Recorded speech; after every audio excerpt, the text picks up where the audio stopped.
Hey everybody, JJ back here for another video. Mentioned in my other video I'm taking a little, a studio cleanup break and stuff. So I'm pulling apart some of my gear and adjusting and cleaning and going through my overdue maintenance and much needed, but I'm very lazy and I hate taking things apart when they're set up correctly. And so yeah, anyways, long overdue for this, but another video, just talking a little bit about some gear today.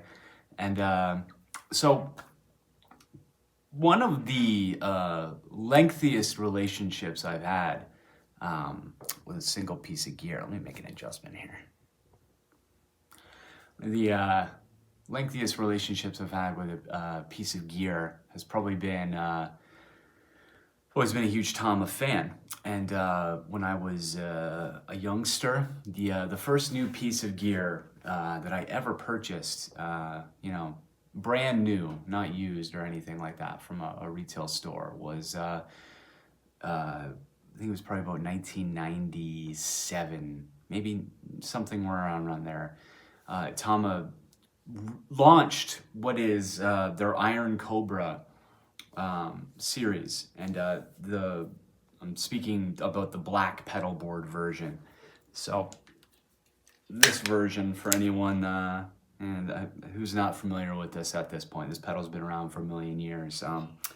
So when they went from the silver footboard Iron Cobra to the newer black version, that was when I had thought, maybe it's time to update things a little bit. And up to that point, I had been using basically the pedal that came with my 1974 Tama Imperial Star drum set. So they were strap drive. I mean, they were the lightest pedal. Like, they just, they worked just fine. But they just felt rather flimsy and they're just old too, and kind of noisy and squeaky. And I thought maybe it's time to start getting some other gear and stuff. So the very first piece of drum hardware that I ever purchased was an Iron Cobra HH905, I think it's called, the hi-hat stand. And it was the version that had the lever glide, and it's right over there at my V-drum set currently. It's been on the road since I bought it, and it's well used and well torn up and dented and everything, and it still works like a top. Unbelievable build quality in that thing, and just I was playing a lot with it and just moving around a lot and in and out of the hardware bags, and it's always worked the same. It's never failed. It's never broken. I can't have a better testament towards the build quality of that thing. That was the first piece of gear that I bought, and being impressed with the build quality of that, I decided, well, I should probably, I was tired of lugging around. I had a double bass drum set, and playing live, I've never really utilized two bass drums.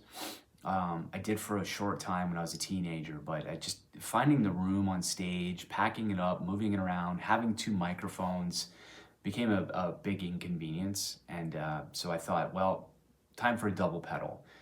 And I had seen, obviously at that time, a handful of drummers, and a lot of my favorite drummers at that time were using the Tama pedals and Iron Cobras, and there's a David Silveria from Korn and John Dolmayan from System of a Down, and this is all right around 1997 or 98. So yeah, it was like, these guys are all using it, and it's not a complete redesign from the old pedal, but it's a jump up in quality or performance. And so I made the investment, and I bought my first double pedal. And immediately was, just blown away. Just the adjustability, the customization, the feel of it, the roadworthiness, the sturdiness of it, all the euphemisms for quality that you can come up with were all apparent in the pedal. And you know, I just, that was it. Like, for still to this day, once again, the hi-hat stand is on the V-drum set, and my first double pedal is still kicking and utilized quite often over on the V-drums. And you know, a little bit of maintenance here and there goes a long way with those. I've had to replace the connecting rod, the universal joints that are on the connecting rod. They get a little worn out over time, and so really, other than that, that's the only bit of maintenance I've done on these pedals. And so that being said, that was the double pedal was my go-to pedal, the only one I had for many years. And then as my collection started to build, and I had different drum sets for different purposes, you know, a live kit, I designated one double pedal and a hi-hat for that. I bought another set, and now those are kind of like my go-to for live. And you know, there's a few differences between them, just setup-wise. Like at home in the studio, I have wood beaters for the V-drums, and live, you know, sometimes I'll change out between the felt beaters or rubber beaters, just for sonic differences. But other than that, I pretty much keep the pedals all set up the same. So what I have here is, I'm obviously playing a double bass kit at home here and throughout my videos that I'm posting. So this is my, it's normally labeled, but I must have taken the tape off or it fell off. This is my right bass drum, my right foot bass drum pedal. And I designate them specifically because I do keep a slight difference between my right foot and my left foot for the pedal settings. And I try to keep them as close as possible, but I did make a few adjustments on the left one specifically, and I'll get into that in a second. But yeah, it's I've swapped out I've worn through, in fact, the original Iron Cobra beaters, and then for years I was using the wood Iron Cobra beater. And then about 3 or 4 years ago, I switched over to the Speed Cobra, the rubber beater, and this has been pretty good. I like the weight of the beater itself. It gives me a lot of impact, a lot of throw, a lot of feel in the pedal as well. I can, it feels like I'm working, you know, like when the back and forth motion, there's a bit of weight up top here. And then, yeah, the rubber is kind of an interesting compromise. You know, it's not as sharp and doesn't have as much pronounced attack as a wood beater, but it's not as kind of like, not warm, it's not the right word, but, you know, it's halfway between felt and a wood. It's halfway between a felt beater and a wood beater. And so it's just like an interesting compromise, and it has an interesting rebound off the head as well.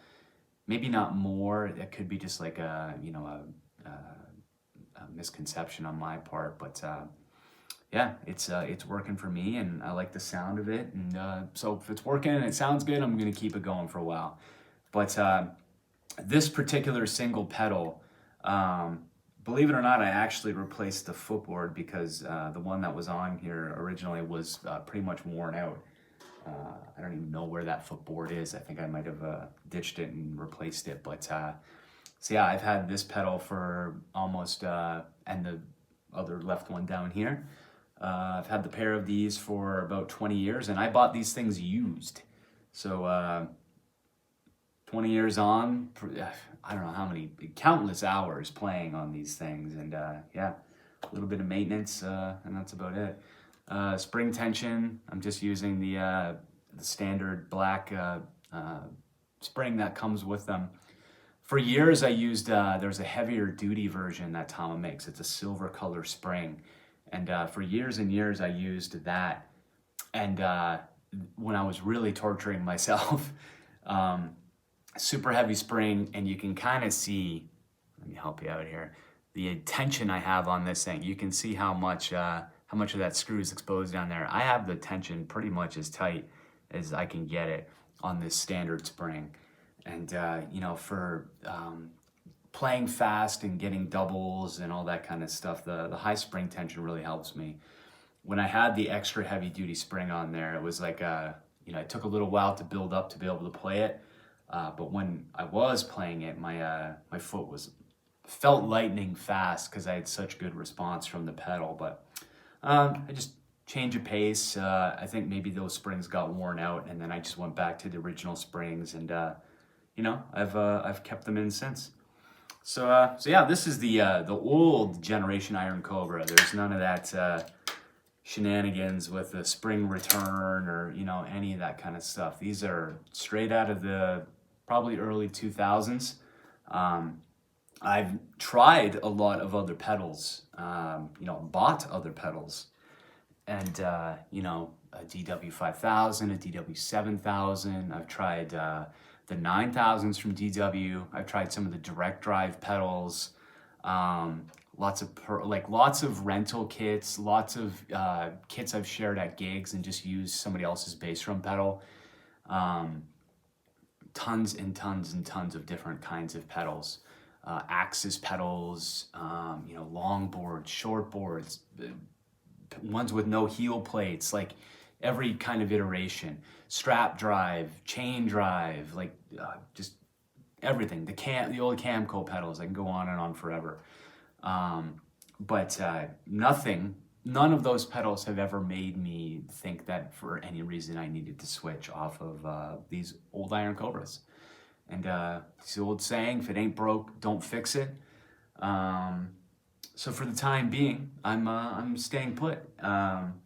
There may be a chance at some point in the future where I give, Tama now makes a direct drive pedal called the Dynasync. And I have been curious to try the longboard, the Speed Cobra.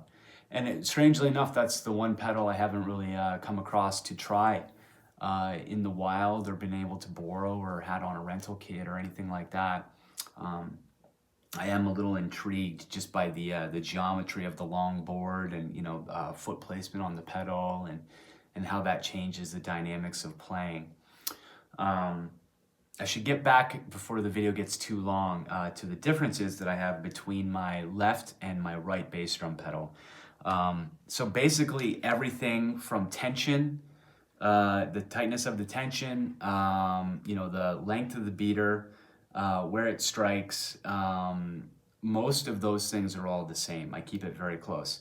The only difference that I've made, and a change that I've made, is it's a little hard to see. I don't want to move the camera and mess up the angle. Who cares? There you go. So you can see that I have my hi-hat right directly next to my left bass drum pedal. And what I like to do is actually, while I'm playing double bass, is I cross my foot over to the hi-hat and I play both at the same time. It's something that I took from, most likely Tommy Lee is the source of where that idea came from. I used to hear, like on a song like Red Hot, it always sounded to me like there was a hi-hat going while he was playing the double bass groove. And I like the sound of it. It adds a unique character. So it's something I've incorporated in there. And in saying that, this hi-hat stand that I use is, it's fairly old. Like this is a period correct probably for these drums. So I'm gonna guess it's from the 80s at some point. Has a lot of adjustability, but in order to get the footboards at the same height so that I can just slide my foot, like I don't have to lift my foot to go across. I can literally slide it and both pedals are at the exact same height. And so the adjustment I had to make was making sure that the footboard heights were close. Adjusted a little bit on the hi-hat side, but I didn't want to mess with its playability completely because I do play a lot of hi-hat with my foot. So matching the two together, I compromised, not so much compromised, but made an adjustment, got used to that adjustment, and now it's like, you know, it's old hat. So yeah, like, but you know, the amazing thing with these pedals is that you do have that ability if you're a player like me that likes to have both pedals close. Like occasionally I even run a remote hi-hat and you know, and that's got to match up as well so my foot can slide across all. I don't want to get my toes caught up on something. So yeah, so other than that, you know, both pedals are identical settings and you know, there's not much else to say other than that. It's a testament to the quality and, you know, the innovation that they introduced at the time they made these pedals, because there's been very little reason for Tama to deviate from the design. And you know, once again, if it's not broke, don't fix it. And I think a lot of companies, you know, have kind of taken that same, you know, DW especially, you know, they get, DW and Tama were essentially sister companies at one point from Camco when, you know, they purchased the parts, and I think there was a lot of similarity in their hardware and some of their designs and things. And when I got the DW 5000 pedals and put them up next to the Iron Cobra, to me it felt very close, and it wasn't enough. There was no improvement and not a justifiable reason to make any kind of switch. And yeah, my single pedals are still performing flawlessly, and likely will for, who knows. If I break them, we'll just replace parts on them. It's, you know, I'm happy, and until I find something better, this is likely what I'm going to stick with. And yeah, but yeah, I just want to talk a little bit about some drum pedals and, you know, my thoughts on them. And yeah, it's as personal of a choice as, you know, different feels, and you know, people's feet are different, and you know, I would like to probably customize a couple things on these pedals if I could. I'd love if Tama would make a version without the heel plate. An exercise that I used to do when I was younger was basically just keep my toes planted on the floor, and I would lift my heels up and down. And when I wasn't at the drum set, that was a way that I could kind of practice double bass a little bit.